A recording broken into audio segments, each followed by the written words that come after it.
think we really need to be clear that if you do come to this country, you will not be welcomed with open arms, you will not be living off the British taxpayer, and that you will be deported. Morning, thank you for your company. I don't know if you saw at home, Reform UK leader Nigel Farage has called for there to be a new minister role in charge of deportations.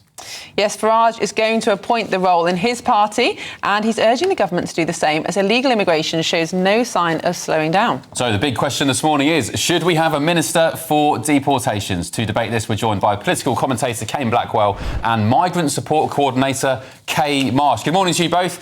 Kay, we'll start with you, ladies first. Nigel Farage, good point, or is he just trying to grab headlines? It's just a vote winner, isn't it? You know, what does it actually mean? Deportations are clearly happening under Labour, so somebody's already doing the job. Do we really need somebody new in post just for that purpose? Well, I suppose, Kay, the argument would be that deportations might have increased slightly, but they're still tiny compared to the number of asylum applications that are refused. And he would argue that someone surely needs to be held to account for not carrying out the scale of deportations that seem to be needed. That's his opinion on the matter, I suppose. Whoever's in government is going to decide how they approach such things, aren't they? It's more of a policy issue, I would say, than who's in post doing the job. Kane, are you supportive of this idea? I suppose it looks good. It shows intent, doesn't it? If you've got a government that has a specific minister for deportations, it says to the public and to the world, we're serious about this. Well, I think it definitely sets a change in tone, and that's for sure. And of course, I mean, it's headline grabbing, but that's politics at the end of the day. It's meant to be headline grabbing. But I mean, I think, like I say, it would set a real change in tone, and having a dedicated minister for deportations, it means that, you know, we're going to send a clear message that if you've broken into Britain, you will be deported. And that is really important. Using the internet without a VPN, a virtual private network, is a bit like taking to the road without car insurance. All it takes is one unlucky moment to cost you a lot of cash. This video's sponsor is Private Internet Access. They are the VPN to help keep you safe. Click the link in the description below to find out why over 30 million people have downloaded PIA to protect themselves online. A virtual private network is an app that hides your IP address and helps keep your data private. When you're browsing the internet at home, you give up a large amount of data to businesses, to shops, and indeed to social media giants too. Hackers have the ability to steal your personal data with ease, including sensitive information such as passwords, keystrokes, and even your personal photos. Private Internet Access helps protect your personal data by encrypting your internet connection to keep your data out of the hands of cyber criminals. And it's not just hackers either to be concerned about. Information can be censored too. When Canada passed their C-18 bill, social media giants decided to ban news content on their platforms. But PIA can protect your ability to consume the news and content you love. Private Internet Access is available for Windows users, Mac OS, Android, Linux, iOS, and you can use one PIA subscription to protect an unlimited amount of devices. And we've got a huge GBNews discount for you too. Click the link in this video's description and you'll get a massive 83% off PIA. That's under £2 a month, the price of a coffee, and you'll get an extra 4 months completely free on top. Also, there's a 30-day money-back guarantee too. Visit piavpn.com/GBnews to start protecting yourself digitally today. Now, we do have a border security minister already, you know, who has responsibilities for this sort of stuff.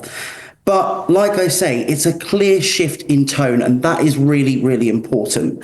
Now, we really do need strong deterrents and clear messages. And sadly, this weak Labour government has got rid of the only deterrent that we actually had in this country, which was Priti Patel's Rwanda plan. And, you know, now, sadly, I mean, you know, you have people like Kay, who I'm sure is really well intentioned, but unfortunately, when we say, oh, you know, it's absolutely fine if you come to this country, we'll welcome you with open arms, I think it frankly encourages people to cross the channel and make that dangerous journey. And I think we really need to be clear that if you do come to this country, you will not be welcomed with open arms, you will not be living off the British taxpayer, and that you will be deported. Okay.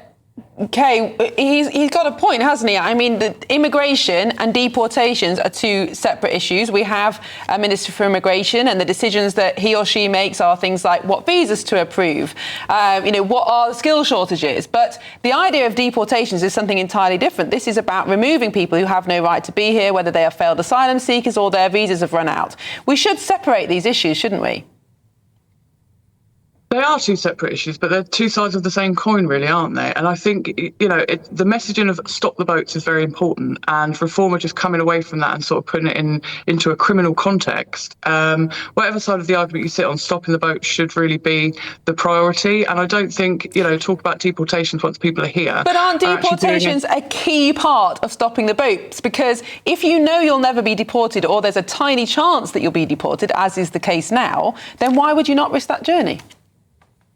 Well, if that was the case, then all these deterrents would have worked and it would have stopped the boats, wouldn't it? If deterrents worked at all... No, because we're terrible at deporting people, and since 2014, deportations have fallen and fallen and fallen. They're still very, very low as a percentage of people that arrive here illegally. But even when the threat of Rwanda was on the table, it still didn't deter people from coming here, did it? When they thought they had a realistic chance of being deported to such a place as Rwanda, people still came. People still got in the boat. So deterrents don't work. We know that. It's been going on for such a long time. We need to take a completely different stance. It's really interesting, actually, because the local Reform candidate actually made a video stating one of my ideas, which was to open a processing centre in northern France. So, it's interesting, isn't it? And calls into discussion their integrity, really, when they're backing ideas brought forward by the left. Kane, last word to you. Well, look, I still think, there's no monopoly on good ideas, regardless of whatever they are and whoever's talking about them. I'm not a member of Reform, so, I think it's a good idea regardless. But I do think that we really do have to get serious now and start talking tough, because it is about, like I say, a clear change in tone. And, deterrents do work. We've seen it. We heard those testimonials of people in France saying, I will not come over if Rwanda's happening. We do know it does work. And sadly, we didn't get it off the ground, sadly enough, to actually make sure it worked. And actually, if we do get people deported, we will see things. We will see those boats stop. And that's the most important thing, because it's about saving lives. Yeah, and just to finish, I guess by definition, small boat migrants are illegal. They're illegal migrants, so which means by default they're criminals. But let us know what you think. They've broken into our country. That's the point. GBNews.com/you'll say thank you, Kane Blackwell, political commentator and migrant support coordinator, Katie Marsh.